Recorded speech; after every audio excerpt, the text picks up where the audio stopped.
Let's go ahead and get started. Our speaker today is Briony Horgan.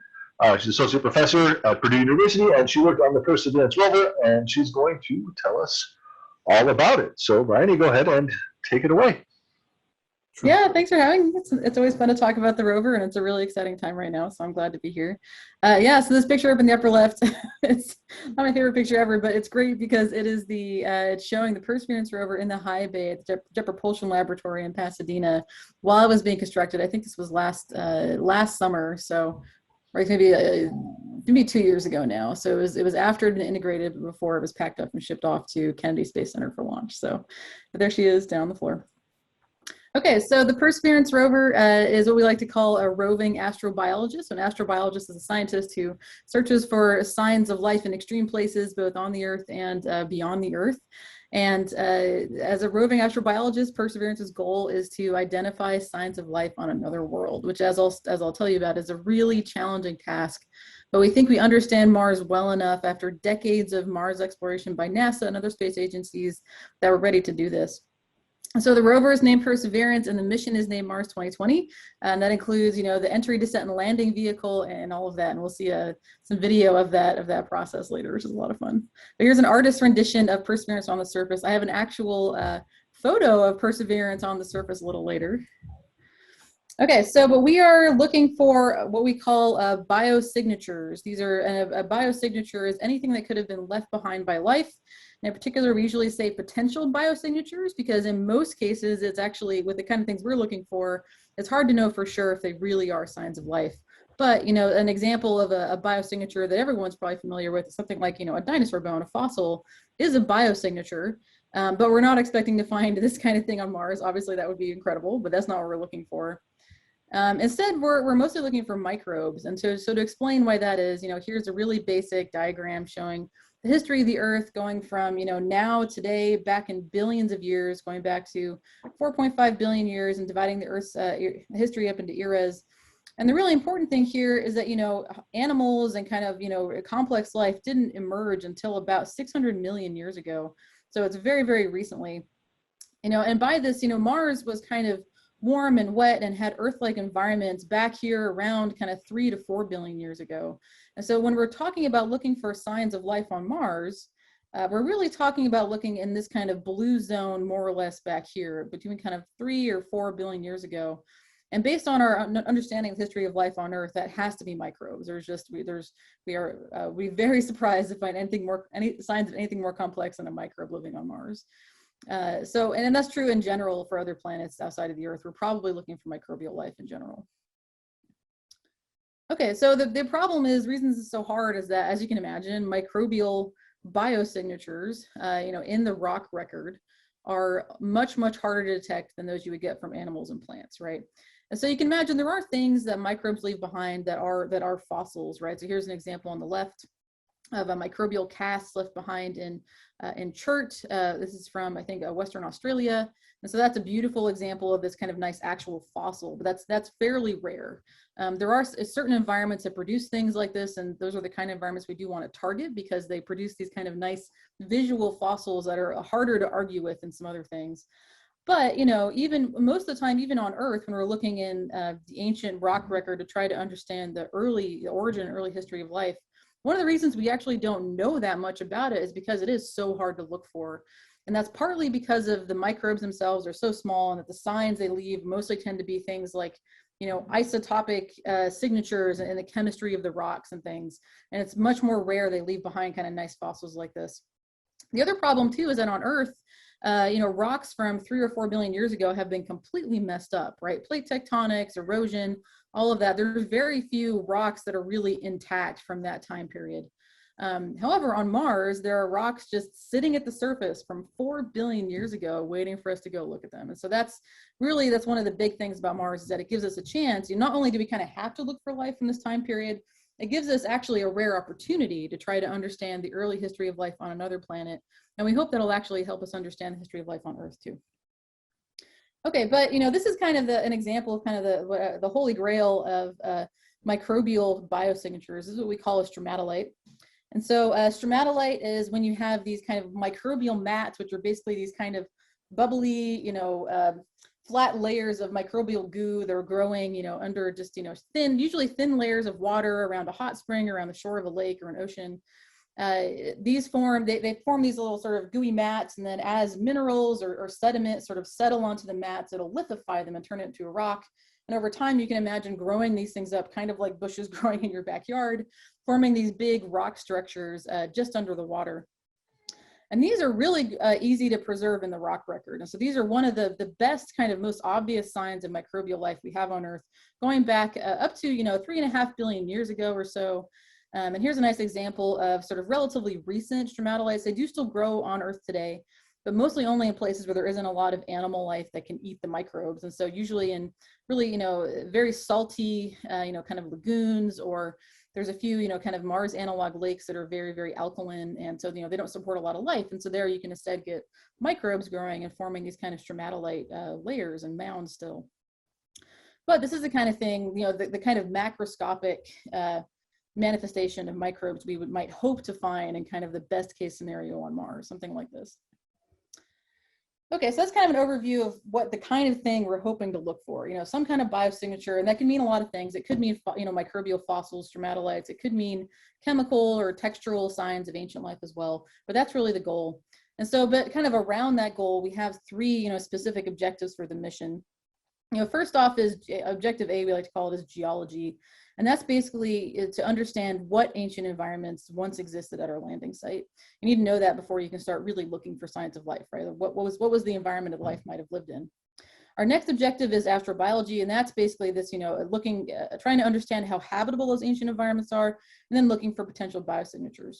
Then the third objective that's really, really important, I'll talk about at the end of the talk, is that we're actually going to bring samples back to Earth for detailed study and to confirm whether or not they contain microbial biosignatures. We'll come back to that at the end. We also have this kind of fourth objective. This is actually paid for by the Human Exploration Operations side of NASA, which is to help prepare for human exploration too. And I'll talk about, I think I'll talk about some of the cool technology we have on board the rover. In particular, we have an instrument called MOXIE, which is for the first time producing oxygen from the Martian atmosphere. So taking carbon dioxide from the dominantly carbon dioxide Martian atmosphere, breaking it apart by basically running electricity through it using hydrolysis, and turning it into oxygen plus, I think methane is the byproduct. And possibly water. Anyway, so that's what MOXIE is doing. We've already had a couple of successful runs. Now they're trying to figure out, you know, how effectively they can do it. But that in particular is paid for by human exploration. So it'll help us potentially, you know, actually sustain humans on the surface and producing oxygen for both, you know, to breathe and also for rocket fuel. Okay, but here's the rover. So this is, we like to call Perseverance's baby picture. So, you know, not too long after that photo I had on the first slide of me in the foreground, the rover in the background, Perseverance took its first steps, or its first drive, really. This is again in the high bay JPL, and this was in December 2019. So only about 7 months before launch, which is the following year in 2020. Here you can start to get a sense for the scale of the rover, and it really is enormous. You know, a human comes up to about kind of this part of the mast right here. It's you know, it's kind of the size of a small SUV is really kind of the way to think of it. So it's huge. It weighs about 2 tons. It's a really, really big robot. Okay, so some of you might know about some of the previous rovers we've landed on Mars. This is actually NASA's 5th rover that has landed on Mars. I think that's true, yeah. So the first one, of course, was Sojourner, which was part of the Pathfinder mission back in the 90s, and that was NASA's first attempt to show that it really could run a rover on another planet.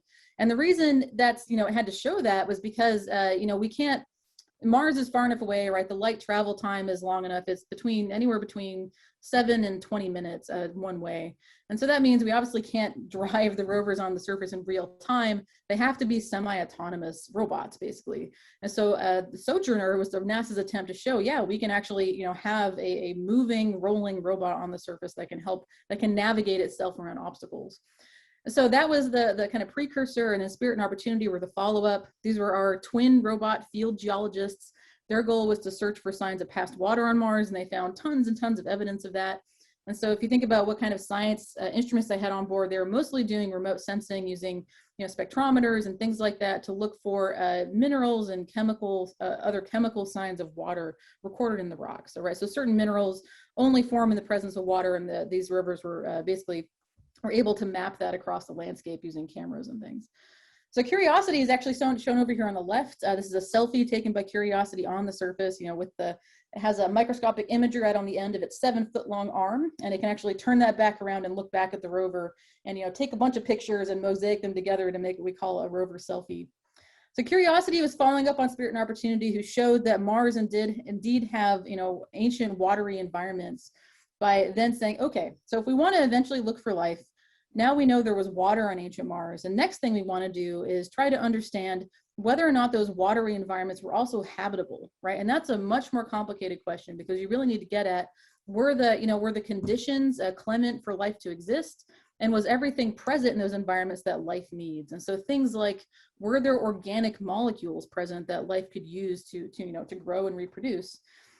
And so that's a really hard question. We actually had to send a mass spectrometer on board Curiosity that we could drill into the rocks and feed the powder into the mass spectrometer to understand, are there organics present at the kind of parts per million, parts per billion level in these rocks? And Curiosity found that. It found that there are indeed, that all the building blocks of life were present in the rocks in Jezreel Crater, where it landed. That Jezreel Crater once hosted this long-lived, possibly millions of years long-lived lake that would have been very habitable for life. And so that was a huge success. Of course, Curiosity is still going today, climbing higher and higher, and reading forward into Mars history as it climbs up this big mountain. But so Perseverance, which we can jump forward to, the selfie from Perseverance here, just taken I think about a month and a half ago. So Perseverance, you can see, looks a lot like Curiosity, right? So you can kind of flip back and forth and say, wow, they really look like they're kind of the same rover. If you look carefully, you'll notice some really key differences. And one of those is the science instruments, because again, this is a roving astrobiologist. So instead of just trying to understand the rocks themselves, we're actually now, we think, equipped to look for signs of ancient life. And so that's a very different set of instruments. Instead of just kind of grinding up the rocks and looking at their bulk properties, what we want to do is get down up close and personal with the rocks and look for detailed signs of life with all kinds of different kinds of microscopes, basically. So looking for associations between organic materials and microbial textures. For example, we need microscopic imaging and the ability to map where organic materials are in a rock at very high scales. And so that's a very different kind of set of instruments than we've sent to any other planet before. Okay, so here's kind of how do we actually do this? How do we search for biosignatures? And this is where we're using our suite of really amazing instruments. So the first thing we do is we roll up to a rock outcrop, right, somewhere in Jezreel Crater where we landed, and we try to understand what kind of ancient environment is preserved in the rocks there. And so this is where we use the cameras. So I'm actually on the camera team known as Mastcam-Z. And this is the camera that takes all the really beautiful, or most of the really beautiful kind of high-res color images you see coming back from the rover. So we use that as kind of the eyes of our robot geologist. This image here is showing a depth profile from our ground penetrating radar on board known as RIMFAX that can help us get at what is the structure of the rocks under our wheels. And then SuperCam is a really amazing instrument that actually fires different lasers at the rocks to either reflect off of them and look for absorptions due to different minerals and organic materials, or it can also actually vaporize the rocks and look for signs of different chemicals in the plasma that's created when you vaporize the rock with the laser. So it is indeed a super cam. It's really amazing. It can even detect organic materials from meters and meters away. So once we've done that, we kind of know what kind of rocks we're looking at, and then we can say, okay, where on these rocks do we want to get up really, really close and look in detail to understand what kind of rock they are and whether or not they might actually contain biosignatures. And so for that, we have our whole suite of microscopic imagers and things out on the end of the robot arm. So Sherlock and Watson are a pair. So Watson is our microscopic imager taking beautiful images. Sherlock then can actually map out organic materials and different minerals across those images with different colors. So we can see where exactly, for example, organic materials are in the rock. Pixel does the same thing, but it does it with chemistry. So it can map out where different chemical elements are. And so together we can use these to map out, the detailed structure of the rock down to about the scale of a grain of salt. Once we've done that, if we think the rock is important enough, either because it's telling us something very important about the geology of Mars, or because it's potentially contains biosignatures, microbial biosignatures, then what we'll do is actually collect a sample of that rock. And as I'll talk about at the end, we're hoping to bring those samples back to Earth to look at them with more detail. So that's kind of our plan. Okay, so here's where we sent Perseverance. This crater is called Jezreel Crater. It's about 45 kilometers across. You can see a scale bar down here. And the reason we picked this particular crater is because you can see this big channel running in from the left. It cuts through the crater rim, and then it ends in this big fan-shaped deposit, which is actually interpreted as an ancient delta. So a place where a river ran into a lake that once filled the crater and then deposited out all of its sediments as the river kind of swung back and forth across this fan. So that means it contained a lake, and we think this lake existed about 3.5 to 4 billion years ago. So it would have been, we think, a great environment for microbes to live in. Here you can see some more details. Here we're adding color, but this is actually out at color at longer wavelengths, out in the shortwave AR, so just beyond where we can see with our eyes. But it's giving you an idea of the kind of diversity of different rocks and minerals that are present in the crater. You can see there's all kinds of different things going on here, and you can see that delta over here, as well as some other little kind of remnant things we think might also be deltas that once flowed into the lake. You can also see over here on the right, over here on the right, you can see where the river once overflowed and then flowed out of the crater down this way as well. Okay, so where did we actually land? This was our landing ellipse. And so landing ellipses are basically a zone of probability where you were pretty sure we're gonna land to pretty high precision, right? So it'd be very unlikely we landed outside of this. You're more likely to land toward the middle, but you never really know. And so we actually ended up landing right down here where this star is, kind of, on the edge of this weird kind of dark material that's filling the bottom of the crater, right next to this kind of red ridge that's running through it. And pretty close, we can see to the delta up in here. Here you can see just topography of the crater. So you can see really nicely, blue is low, green is high. You can see those rivers flowing in and then flowing out over here. I'll also point out this thing down here, which is very high. It's basically this big cone with a crater on the side. It sure looks like a volcano, but it turns out it's actually pretty hard to tell what is a volcano versus what is an impact crater on Mars. So we're not totally sure. Okay, so where are we going to be looking for signs of ancient life in this crater specifically? So there's two really important places. So first off is the delta itself. And this is one of the reasons that we chose Jezreel Crater as a landing site. And that's because deltas, we know from the Earth's geologic record, are a fantastic place to preserve signs of, to preserve organic material. Because basically here's a cross section of a delta. So you have rivers flowing into a lake. They deposit out the material they're carrying, and they form this delta that grows out into the lake. But what's really key is that water flows into the lake. It's carrying all this sediment that it eroded off of the surrounding watershed. And it tends to be that only the really, really fine material, the really fine muds and things are what make it out farthest into the lake. And they create kind of these muddy deposits out in the middle of the lake. And the delta, as it grows out into the lake, will actually grow out over those muds. So what happened in Jezreel, we think, is we had this big delta that extended out way, way, way into the crater. And then over time, since then, it's been eroded back. It's basically, we cut a big cliff into it right about here. And so now we think that the very basal part of the delta around here, we think it contains these lake bottom muds, which have a really great chance of containing organic materials, either from the water, the surrounding watershed, or from things that might have been living in the lake, kind of mixed in with all that mud. And so one of our really big targets is kind of right underneath the bottom of the delta in here. And so that's kind of the thing we want to make a beeline for as soon as we can. The other thing that's really cool are, in fact, the kind of the mineral deposits that we see in the crater. And so here's one of the really amazing instruments we have in orbit from NASA. This is an instrument we use to look out at those slightly longer wavelengths in the shortwave IR, just beyond what we can see. And out at those wavelengths, it turns out different minerals absorb different wavelengths of light really effectively. And so here we're actually mapping our absorptions of light at 2,500 nanometers due to the mineral carbonate.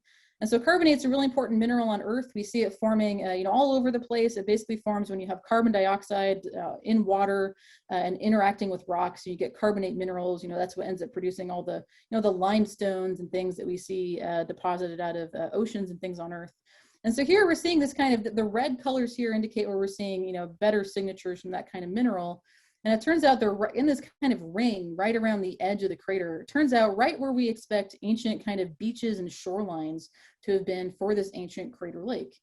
And so that's really exciting because in lakes on Earth, where we see carbonates forming kind of white sandy beaches along the margins of these kind of lakes with a specific chemistry, those kinds of lakes are actually hotspots for microbial life because they tend to be kind of alkaline. The chemistry isn't really great for bigger animal life. And so microbes just run rampant. And in fact, these are really great places to find modern growing stromatolites forming. We've actually been doing some work in my group out at a place called Lake Salda in Turkey, which is a fantastic Mars analog, place we go to understand Mars. And we see just, gooey, bubbly microbial mats growing just under the water, and being fossilized by the carbonate precipitating out. So our hope and our dream is that these carbonates along the edge of Jezreel Crater on Mars could also be doing the same kind of thing. They could have trapped any microbes that were growing kind of along the shorelines of this ancient lake. And so this is another really, really important target for the rover. Okay, so that's kind of where we're going. So now let's talk about how we got there. So this is an absolutely, just one of the most, by far, the most advanced spacecraft landing that has ever happened. And this is, it's so complicated because we have this huge lander, again, like a 2-ton rover we have to land. So that means we can't use some of the techniques we used in the past. We can't, Spirit and Opportunity actually landed using giant airbags that landed and bounced across the surface and then kind of spat the rover out. We can't do that. This rover's too big. It would have popped those airbags. So instead, we have to go back to using rockets to land to help slow down. So here's here's what happens. So we come in at 12,000 miles per hour, coming straight from Earth, right? Basically, with this bullseye at Jezreel Crater, and it's really, for one thing, it's just incredible that we can hit Jezreel Crater so accurately from hundreds of millions of miles away. But we come in at 12,000 miles per hour. And most of the slowdown that happens actually happens due to the heat shield. So you come in and the friction due to the atmosphere heats up the heat shield and that slows it down significantly. Then that's not enough though. So, sorry. That's not enough. And so you also have to use a huge parachute to slow down. These parachutes that were sent with Curiosity and Perseverance were actually some of the biggest that have ever been built. They're absolutely enormous. So that slows you down most of the way. It gets you down to about 200 miles per hour. So that's a lot better than 12,000. And that gets you down to, there's still a couple of minutes left. And so then you have to figure out, okay, how do you get this rover onto the surface? Well, you can't just lower it with rockets because it turns out those rockets, when they get close to the surface, they'll actually kick up all kinds of gravel and pebble and sand, and that can damage the rover and damage the sensitive instruments on board. So instead, the engineers at JPL came up with this, frankly, kind of insane landing strategy they call the sky crane. And so the sky crane is literally a jetpack that sits on the back of the rover with these rockets coming down. It's able to, using radar, it's able to sense how far it is from the surface. And when it gets close enough, it actually will lower the rover on a tether on, and actually land it on the wheels it has to drive away on. It'll cut the tether and then fly away. So yeah, so to get this rover onto the ground, we have to use a heat shield, a parachute, and a jetpack. And it's incredibly complicated. Okay, but the other really cool thing about this rover is just how sophisticated the landing system is. And the fact, this landing ellipse I showed you, kind of the zone of probability where we're going to land, it's only about 9 kilometers or so in Jezreel Crater. And that's a huge difference compared to Spirit and Opportunity just 15 years ago. Their landing ellipse was 100 kilometers. Curiosity was 20 kilometers. So you can see there's this shrinking that's happening over time as the landing technology gets better. And one of the big things that really helps shrink it for Perseverance is this technology called terrain relative navigation. And literally what this is that the rover takes images as it's coming down.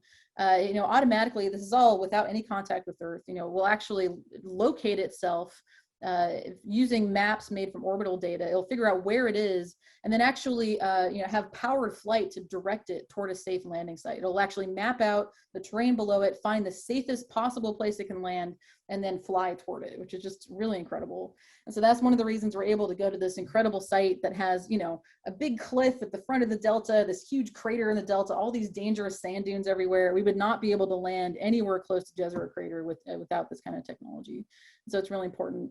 NASA likes to call this Neil Armstrong for Mars because this is actually one of the incredible things that Neil Armstrong did aboard Apollo 11 landing on the moon for the first time was, they actually didn't get the landing site quite right based on the orbital data. And he realized upon landing, it was just going to be way too dangerous. And so he had to actually divert and manually fly the LEM to a safer landing site. So by looking out this little tiny window on the side of the spacecraft. So this is kind of, it's the same kind of idea, but all automated with the robot. Okay, so now we have to show the landing video. I'm going to show, I think we'll go through the whole thing because it's just really incredible. Let's see if you guys can, I don't think you can hear it, but that's okay. I can. Where the spacecraft will you guys hear the video audio? Okay, great. In preparation for parachute deploy and to okay. roll over to give the so this is one of the really incredible things about this this mission is that we have real-time video coming back from the rover. The navigation has confirmed that the parachute has deployed and we are seeing significant deceleration in the velocity, our current velocity. So we have about 17 different cameras on board the entry, descent, and landing system for the rover that we're looking up and down and all these different things. So you saw that one just now that was looking up at the parachute that got deployed. Now we're looking down. This is actually a camera mounted on the belly of the rover looking down toward Mars. That black thing you saw flying away was actually the heat shield dropping off. So now we've, slowed down with the heat shield, the parachute's gone off, and now we're plummeting towards Mars with the parachute slowly slowing us down. But now you can start to see the details of Jezreel Crater popping out in this video. And this is just, I love these videos. We have a similar one, but not only with one camera for curiosity. And I love these videos because they show you what it's really like to land on another planet. If you were an astronaut in a spaceship landing on Mars, it would look just like this. And I absolutely love that. So here you can see the delta, actually that cliff of the big delta over here on the right. And so you can see that this cliff is about 1 kilometer high. It's pretty high. And then you can see this kind of weird dark stuff in here. We actually ended up landing right about here. And so right now we're still on the parachute. We're coming up on the initialization of terrain relative navigation and subsequently the priming of the landing engines. Our current velocity is about 90 meters per second at an altitude of 4.2 kilometers.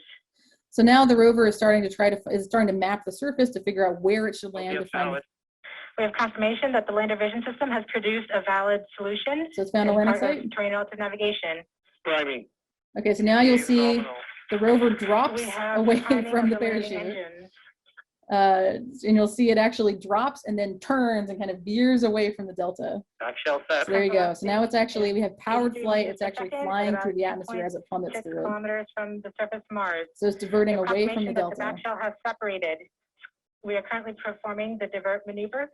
Current velocity is about 75 meters per second at an altitude of about 1 kilometer off the surface of Mars. There you go. So now it's found the safe site. Getting closer. We have completed our terrain relative navigation. Current speed is about 30 meters per second, altitude of about 300 meters off the surface of Mars.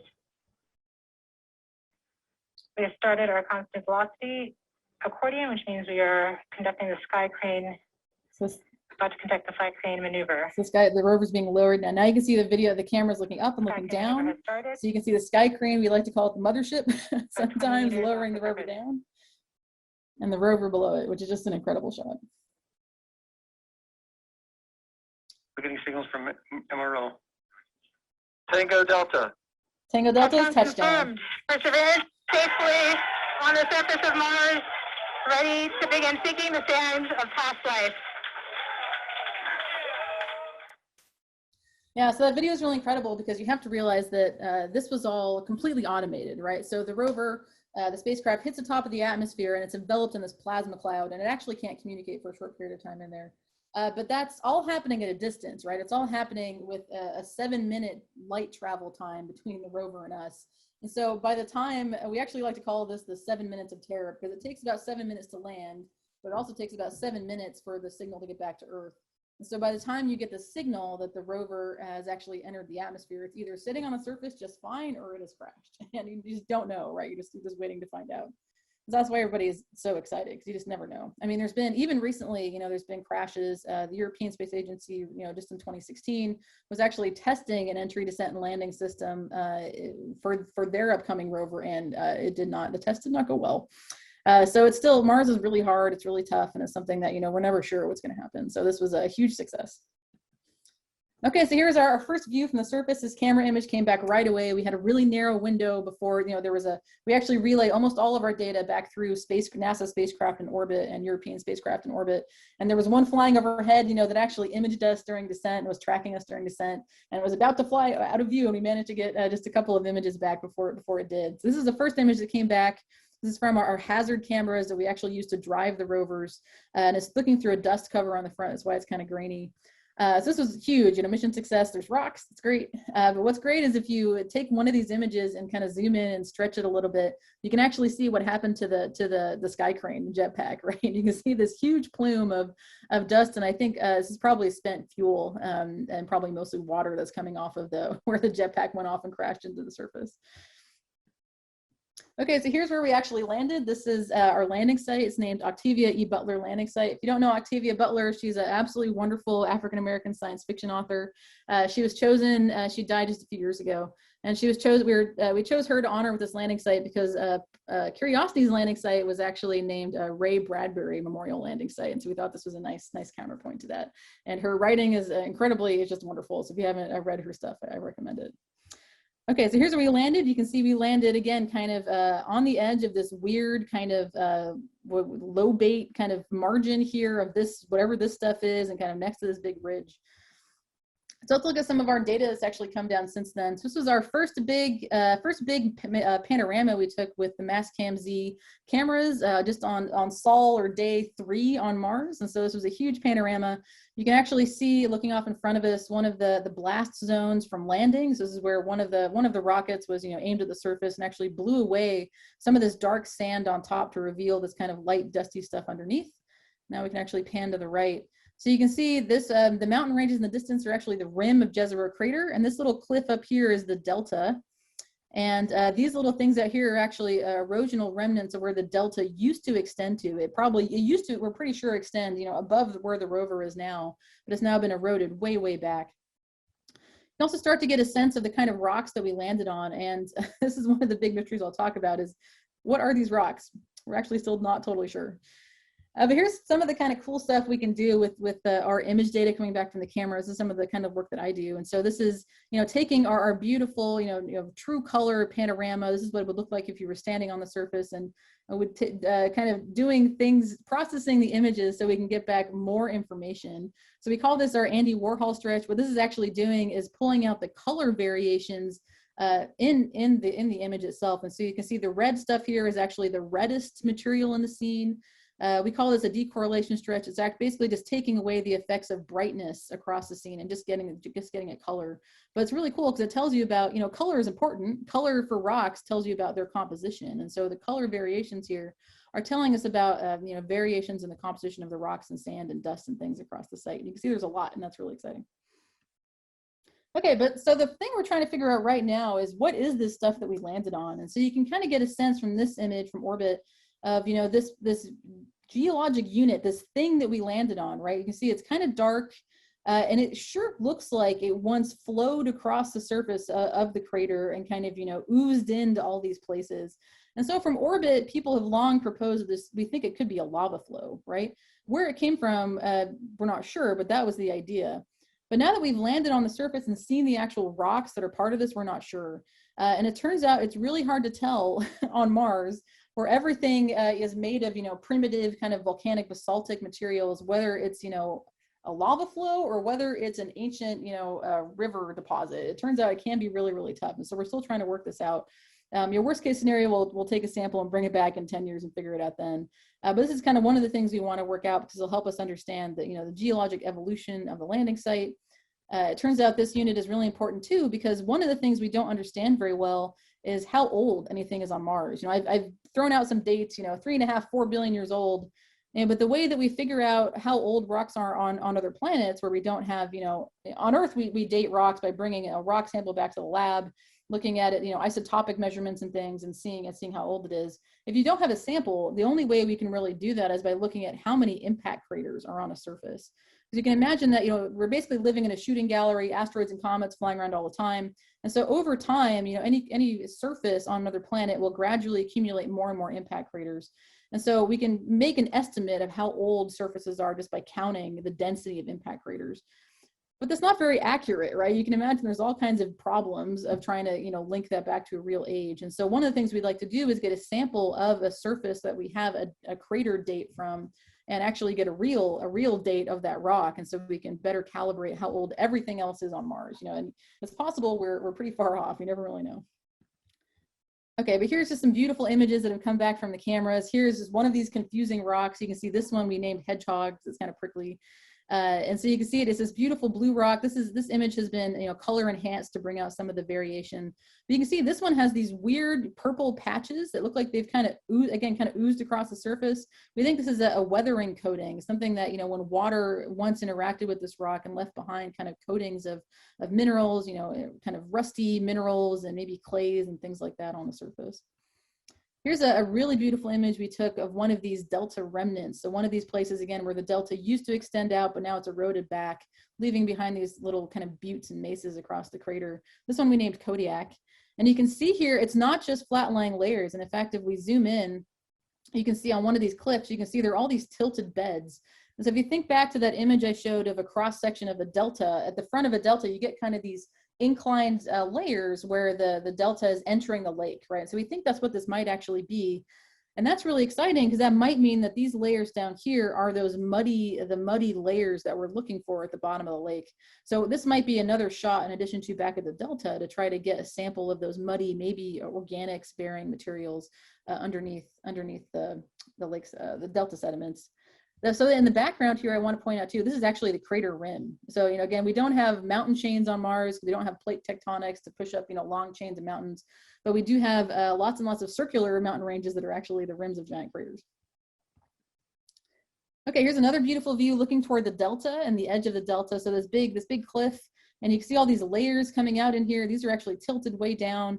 And again, if we zoom in using our SuperCam instrument, which has this kind of higher resolution camera on it, we can zoom in on this area and you can see these are not just nice, you know, muddy lake beds. In fact, these are some huge boulders that are inside of these layers. And that's really important because it's very hard to move big boulders with water, right? You can do it. If you ever seen a flash flood in a desert Southwest, you know, they can move big boulders. But here we're 10 kilometers away from the river that deposited this stuff.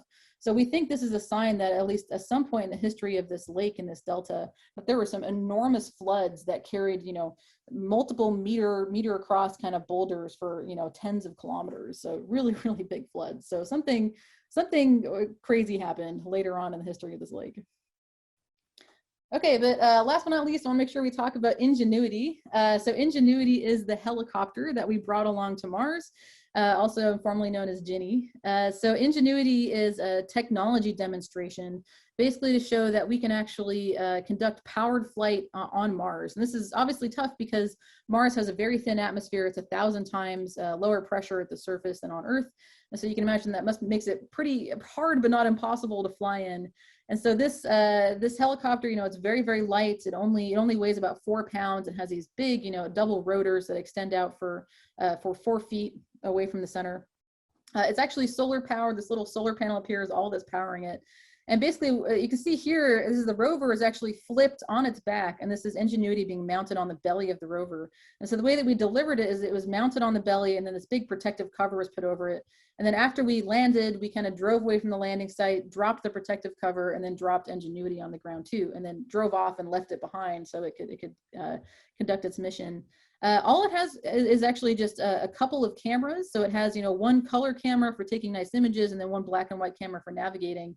And again, that's the really important thing that's being demonstrated here is that, again, because it's Mars and it's far away, we can't fly this thing like a drone. It has to be autonomous. And so basically, you know, it uses cameras to navigate, to find landing sites, to figure out how high it is above the surface. This is all a fully automated helicopter. Okay, so here's a nice GIF showing how we deployed Ingenuity. So here's looking back using our robot arm to kind of go underneath the rover and look back at Ingenuity. So we've already dropped the protective cover, and now we'll drop over many days. It's actually 4 days. We kind of did one day, one step at a time because, you know, we don't know. It takes us a day to get the signal back, so we kind of do one leg and then see if it happened, and do another leg and wait another day, right? So it's kind of a slow process, but you can see it sped up. So we dropped kind of one leg and then the other leg, and then eventually cut the cord and drove away. So here's Ingenuity. Here's looking back at Ingenuity on the surface, and you can actually see the landing site back here too. So we're pretty close to the landing site. Okay, so this was an amazing video. This is actually taken by Mastcam-Z. We have the ability to take videos, 3D stereo videos, and many different colors with this with these cameras. But here we are. It's the first powered flight at another planet. And actually, if you find, should have dug up the most recent video. We actually have a recent video that includes sound. We have a couple of microphones on board for the first time. We actually haven't ever sent microphones to Mars before. So for the first time, we actually have sound from Mars. And we actually managed to get a version of this video of a later flight that included sound as well as video showing the helicopter flying away. And it's really cool. So here we have, it just flew up 5 meters and hovered and then came back down. And that was the first flight, but it's really cool to actually see. Yeah, so now we've actually completed 5 flights with Ingenuity, including flying to a new landing site, and mapping a new landing site and then landing. And so now basically the primary mission for Ingenuity is done. They've demonstrated everything NASA wanted them to show, which is really exciting because that means that we can actually start planning new missions using helicopters. And that's what I'm really excited about. The opportunity to go to Mars and explore huge areas, by landing in many different places and mapping at a very high resolution like you would from a plane on Earth. That's the kind of thing where this is paving the way for. But now that Ingenuity is mostly done, we're now actually going to be using the helicopter to help us navigate through this kind of terrain we're in right now. It already flew and it mapped out the terrain that it flew over. It's going to keep doing that kind of in our future exploration zone and helping us navigate around this kind of actually pretty rough terrain that we're nearby. So that's really cool and really exciting. Eventually, we'll have to drive away. Ingenuity, it can't keep up with the rover long term. It takes, it can fly a day and then takes at least 3 days to charge with the solar panels after that. So we actually can't take it with us. That'll be a sad day when we have to drive away. Okay, so we've talked about where we landed and what we've done so far. So what's happening from here? Well, here's what our original plan looked like before landing. So this was, before landing, here's our landing ellipse. And we kind of made up 2 notional plans. It's like, okay, if we land, kind of on this side or near the middle of the ellipse, near the delta, we'll just make a beeline for the delta as one of the most important targets. And then we'll know what we'll climb up and over the delta, looking at ancient river deposits on the top, try to get to these kind of lake margin beach deposits with all those carbonates and things, and then eventually end up at the crater rim and get a sample of the crater rim. The crater rim itself is really important. Impact craters create these big hydrothermal systems when they form that can sustain life, underground for millions of years potentially. And so this is another kind of habitable environment that we'll want to investigate.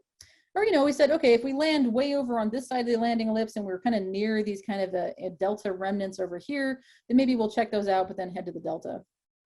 And so the challenging thing about this mission is that we're on a pretty tight time scale. Our primary mission is 1.5 Mars years. It's about 3 Earth years. And that sounds like a long time, but we actually have to drive at least 15 kilometers. Which doesn't sound that far, but this is a rover that, we don't drive every day. And when we do drive, it's like 100 meters, right? They're not very long. And so to go 15 kilometers and also, do all the science and collect all the samples we want to do, it's actually going to be a bit of a that was our notional plan. Of course, we landed right in the middle of those 2 spots. And it turns out we can't actually drive across this big ridge. This is actually another more carbonates in here that are really rugged with huge, scary sand dunes that could totally swallow the rover. And so we have to go around it. And so then one of the things we have to decide pretty soon is where are we going to go? For the immediate future, we're going to start roving down here and trying to understand, all of these kind of crater floor rocks and what are they. There's some really great outcrops and things kind of down in here. So we'll probably head up down this way. And then it'll be a question of where do we go from there? Do we go up and around this way? Do we go down and around to kind of visit, cross this here, visit these other delta remnants? We'll have to decide that in the next month or 2. And then it's up onto the delta around to the beach deposits and then to the crater rim. Okay, but I want to talk about the last part of this mission isn't actually part of the Mars 2020 mission, and that's returning samples to Earth. And so I've mentioned a couple times, how hard it is to detect microbial biosignatures. And so unless we, rove up on a huge, beautiful stromatolite, it's unlikely we're going to find completely definitive 100%, impossible to disprove kind of proof of microbial life with this rover, just because it's microbes, right? It's really hard. And so to do that properly, we have to bring samples back to Earth where we can, cut them open, look at them with all of our incredible microscopes and labs back here on Earth to really evaluate for sure whether or not they contain signs of life. And so to do that, we're collecting a suite of samples that another future mission will actually bring back to Earth. And we call this Mars sample return. So here's the set of cores that we're going to collect. So you can see these are rock cores are about the size of kind of a fat pencil is the way to think of it.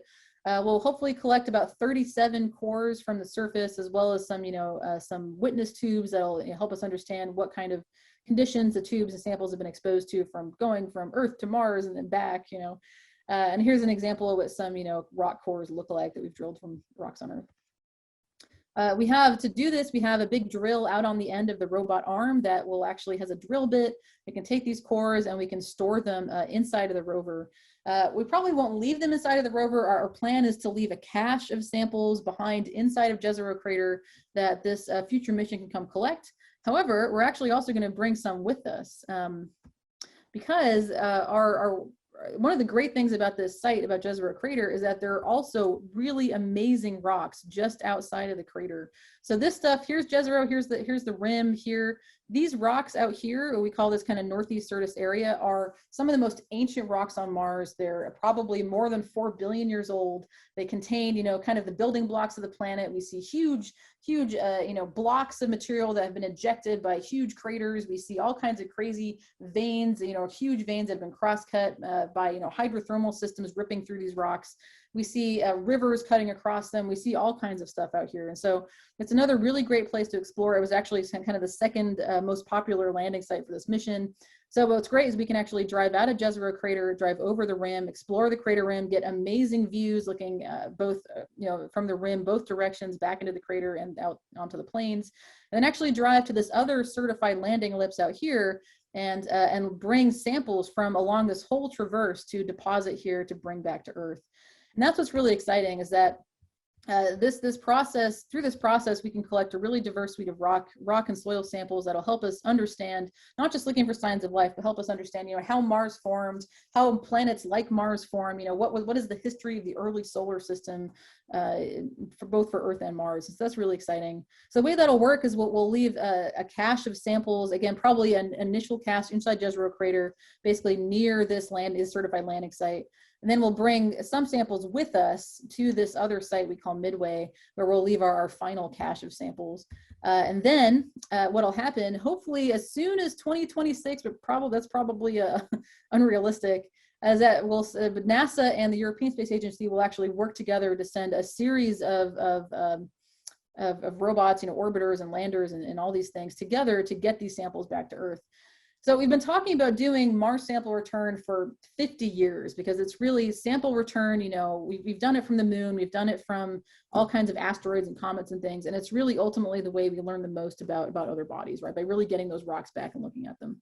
And we've been wanting to do it for Mars for so long, but we haven't because it's so complicated. Because here's what you have to do. So to send this rover, Mars 2020, this incredibly complicated, sophisticated rover out to collect the samples, then you have a sample cache.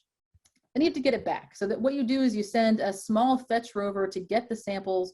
It has to bring those samples back to a launch platform, put the samples on an ascent vehicle that launches off the launch platform, which then rendezvous with an orbiter in orbit around the planet, which then brings it back to Earth and lands on Earth, right? So it's this multi-step thing that we actually think we know how to do now with Europe and NASA investing in it over a long period of time. It becomes manageable both in terms of money and in terms of technology.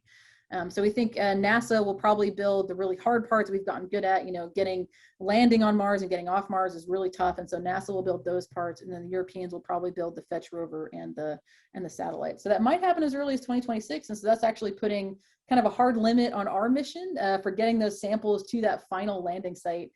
So that's one of the reasons we're kind of in a little bit of a rush, is to make sure that we have that beautiful cache of samples that might contain the first signs of life beyond Earth ready to go by the time these missions are ready to go. Okay, well, so that's an overview of the Perseverance mission and what's happened so far. And of course, we have a lot more to go, hopefully many years of really incredible exploration left. And yeah, now I'm happy to take any questions.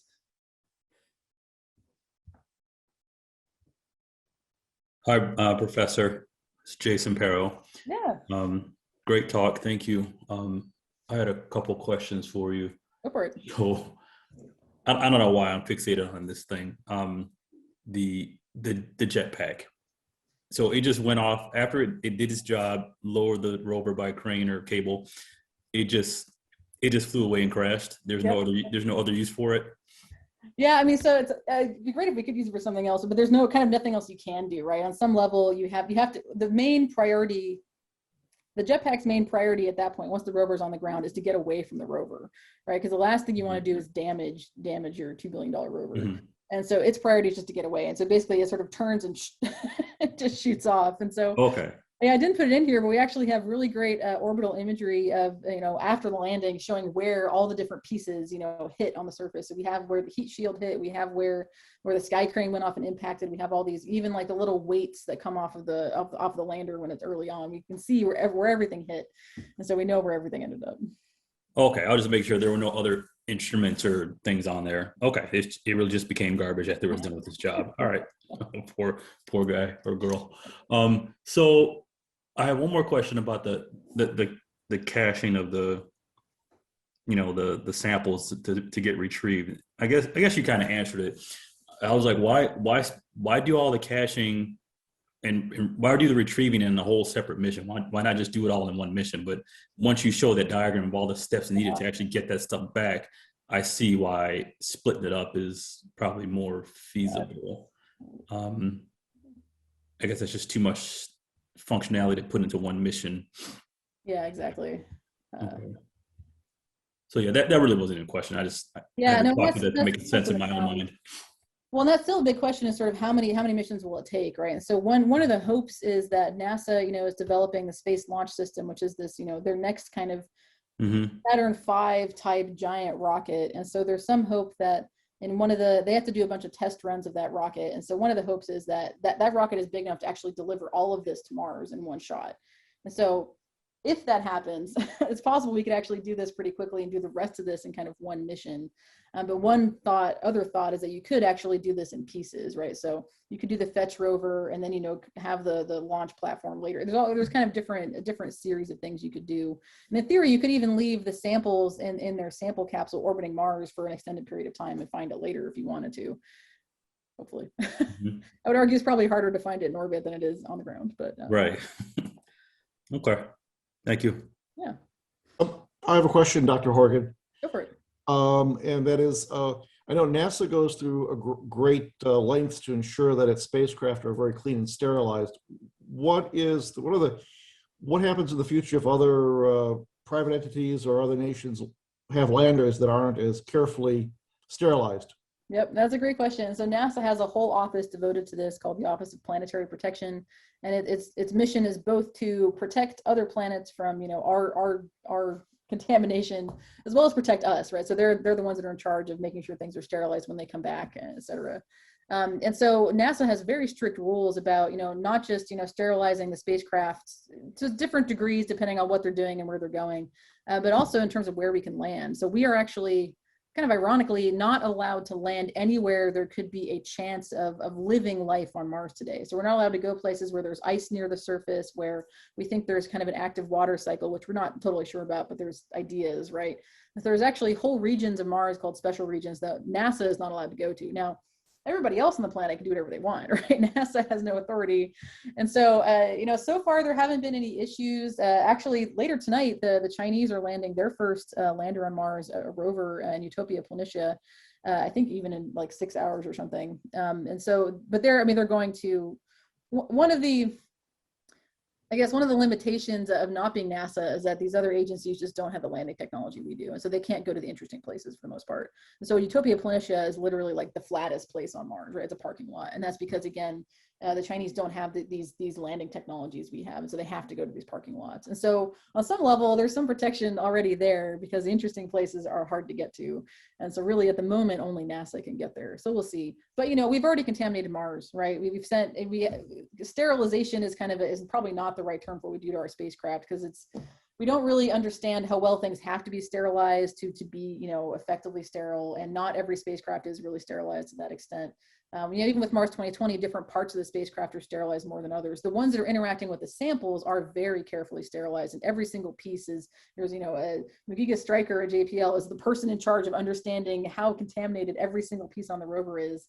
But not the whole thing isn't thrown in an oven and baked because it's too hard. But yeah, anyway, it's a problem. Once we send humans, that's a we can't turn back, right? We're basically walking bags of microbes, and even the International Space Station is constantly spewing microbes out into space. So we can't seal it in. So that's one of the arguments for actually getting samples now, is to try to get these pristine, uncontaminated samples before we make it worse. Thank you. Yeah. We do have a couple of questions in the chat. The first one is from Tim Federson, who asks, what were the long straight structures that seem to be present on the slide with the Midway landing site? Oh yeah.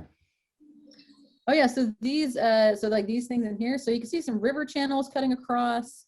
There's lots of other, some of these things are actually enormous, these kind of filled fractures, like mineral filled fractures that formed probably when these rocks were deep underground, and they had fractures, and then water was flowing through them. And this is actually, it's really interesting. The reason this site was, or kind of a site nearby, was strongly favored for this mission is because we think these kind of deep subsurface watery environments could actually be extremely habitable, and another good place to look for signs of ancient life on Mars. One of the issues with Mars is, one of the big questions we haven't really answered is, what was the surface environment like? We know there was liquid water. We don't know how warm and how wet it was. Was it kind of a warm desert? Was it a cold and icy wasteland? We don't really know. We're hoping that the samples we bring back will help us understand kind of the ancient climate. But, if you're underground, you don't care, right? And so there's some argument that if you could sample some of these big, ancient underground water systems, maybe you could actually better understand the history of life on Mars. So what's great about this site is we can do both, right? We can go to this ancient lake environment, this surface environment that we understand really well from the Earth, and also go to this kind of slightly more mysterious but really intriguing deep subsurface environment out here preserved in the plains. And then the second question, which I think you kind of touched on a little bit when you said everyone can do whatever else they want. Someone asked, is NASA in conflict with these private parties and companies that are planning on landing on Mars? I'm not holding my breath for a private company to land on Mars anytime soon. We'll see. It's really hard, right? I know like SpaceX and other folks are talking about it, but it's, there's a whole, it goes very far beyond, if it was just a matter of rockets and getting there, NASA could have done it 50 years ago. But the problem is Mars is it's in its own way compared to the moon. It's an extremely harsh environment. And really the big difference is that it's so far away. On the moon, you can, if some disaster happens, you're 3 days away from the Earth, right? And you can always, either someone can come get you, you can come back. You're in constant communication. On Mars, whoever we send there is going to be completely on their own, effectively, and they have to be able to, live off the land. For a Mars mission, you have to be able to go for an extended period of time. So you can't bring everything. It's difficult to bring everything you need with you. So you probably need to be able to, potentially grow food, or certainly at the very least, extract water from the surface. And that's just scratching the surface of why it's hard, right? There's also dealing with radiation is a huge problem. The Curiosity rover actually had a radiometer on board that measured radiation all the way from launch through to landing and then working on the surface of Mars. And it turns out it's actually a lot worse than we thought, that there's a lot of radiation on Mars, and that's going to have a big impact on any kind of mission design for Mars. And so this is where I think the private companies just haven't had the time to kind of develop this kind of strategy, right? And so I think what I hope is that there will be partnerships, and that the partnership between NASA, who's had this kind of long-term vision for decades now, and the private companies are doing such a great job that things like rockets and reusable rockets and all of that can work together to actually make humans on Mars happen. Yeah, NASA's, that's already happening, right? So we've already had, SpaceX launching astronauts to the space station. And so I think, Mars is obviously a much bigger step, but I can imagine that happening in the future. And then John asks, is there any talk of a space cable or space elevator for Mars, like people have been talking about for Earth? That's been like a science fiction staple for a long time. One of my favorite Mars science fiction book, Red Mars, Kim Stanley Robinson, if you read it, it's a great one. That's kind of one of the plot points, is they build a space elevator cable on Mars. So that's, way in the future. I think that's something it's kind of this technology that seems like it's just out of reach. It might be really hard. Yeah, but we'll see. It's really like, the question I think you have to ask is, why would you do that? Is there something that's valuable enough about going to Mars or staying on Mars that would make you want to set up an actual civilization, with, a space elevator, things like that. And right now it's hard for me to see what that would be. It's not clear to me that there are a lot of We'll see, right? I could be wrong, but it's not clear to me that there are a lot of valuable resources exposed at the surface of Mars. The geology is different enough. I just don't know that you would get a lot of big mineral deposits and things. And it's really, it's going to be a long time before it's worth it to do that kind of mining on another planet. And other than that, what's the reason, right? What's the rationale and the cost driver for kind of doing that? So anyway, it's fun to think about though. Yeah, would it make launches and landings easier or cheaper? Certainly not immediately, right? Space elevator is incredibly complicated and expensive. And so it's kind of one of those things you'd have to have a lot going on for a very long period of time to make it worth it. Question. Yeah. If SpaceX's Starship is successful, and they're able to put a lander on the moon, which is, if they are successful, it'd be quite remarkable. It's effectively a 16-story building. Do you see that this will significantly expedite exploration of Mars with regards to robotics? Yeah, I think that's possible. I mean, I think the moon, there's some big differences between Mars and the moon. And I think Mars, no matter, it's going to be a huge challenge, no matter if we go back to the moon or not. But I do think everything like that helps. And I think a lot of the kind of automation and things that we can learn by going to the moon will inevitably help us at Mars. Again, if you want to do things like even just extract basic resources like water, you need automation to do that, right? You're not going to have people out there mining for water. And so the more you can do that, understand how to do that on other planets, especially the moon is kind of a test site for that. I think that's really I think that's one of the more impressive things with respect to the Starship, is that its size permits the ability to bring equipment, automated equipment, so that you can begin these sorts of activities. Exactly. Yeah, and that's where I think a partnership approach between these private companies and NASA, I think could work really well. Because the other challenge of Mars is that it's so dangerous, right? I mean, this is a question of NASA is, if at least for a while now, has been is extremely risk averse. It tries. Some people in NASA might talk differently, but in general tries very, very hard to quantify risks, and they have a good understanding of it. And that's something that takes time to develop. And I think private companies don't quite have it there yet. But again, if you kind of had private companies, helping to provide the technology, and then NASA kind of helping with the human aspect and all of that, I think that could work really well. So, I'll let you answer some other questions, and then if you're still here, I'll have some more. Sure. Hi, this is Audrey. I have a quick question. Yeah, go for it. Great. I'm wondering, what are some of the opportunities for citizen science with this Mars 2020? Yeah, well, so that's actually a great question. So, one of the things that happens immediately with these kind of Mars missions is that we put our images out in the public domain as quickly as possible.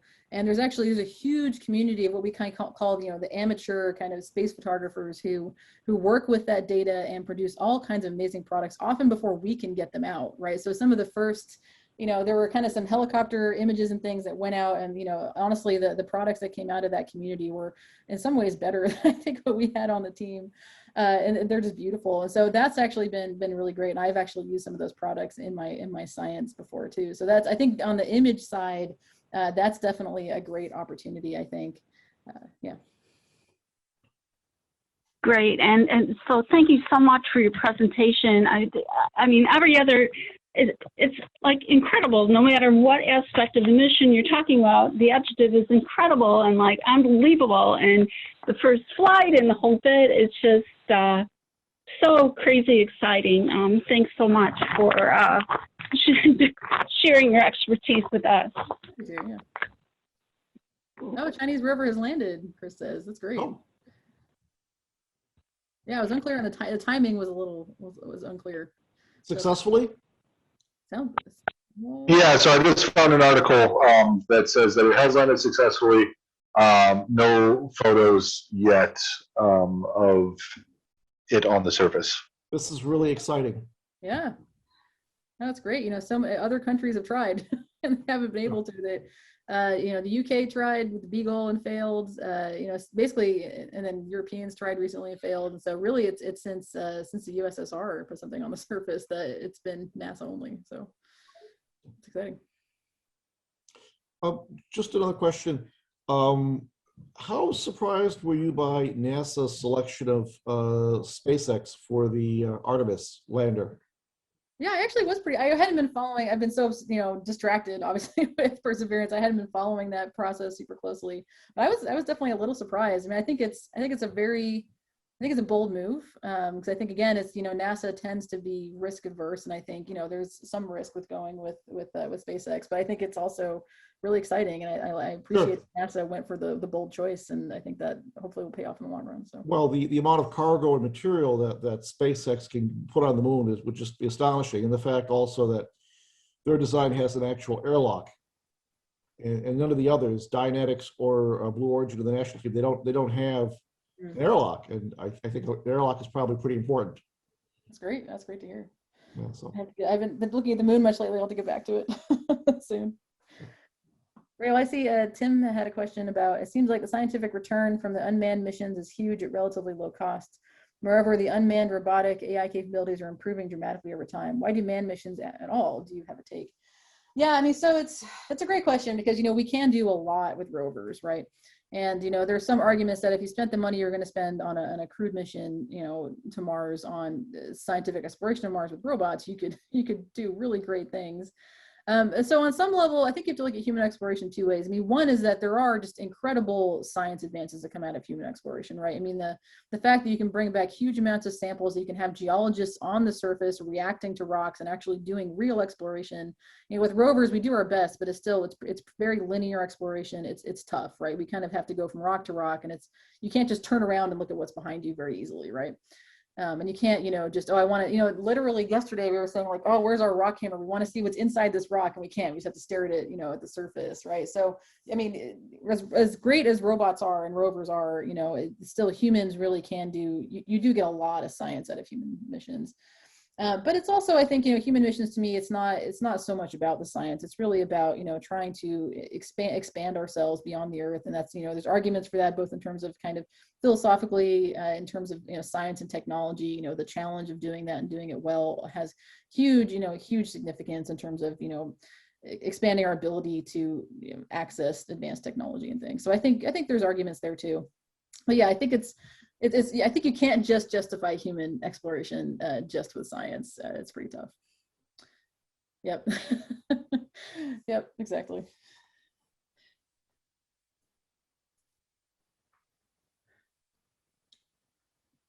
All right. Well, does anyone else have any questions that they would like to ask?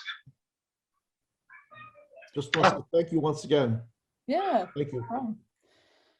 Yeah. So John has just posted another question. How long will the humans remain on the Mars surface? Would they target underground habitation? Yeah, so there's two models I've seen. So really it comes down to orbital dynamics, right? Because you can only launch from Earth to Mars at certain times. You can only come back from Mars to Earth at certain times. And so there are very kind of specific mission lengths you can do that make sense. And so there was kind of, I haven't seen an estimate recently, but a few years ago, it was kind of like, well, you can either do a 30-day mission or you can do a year-long mission on the surface. And that's just because, again, the relative configuration. And so the 30-day mission, I think, that's the kind of thing maybe that would be the first mission, but, I think NASA has always kind of thought that they would probably do longer missions to really kind of, get their money's worth, right, out of going to Mars.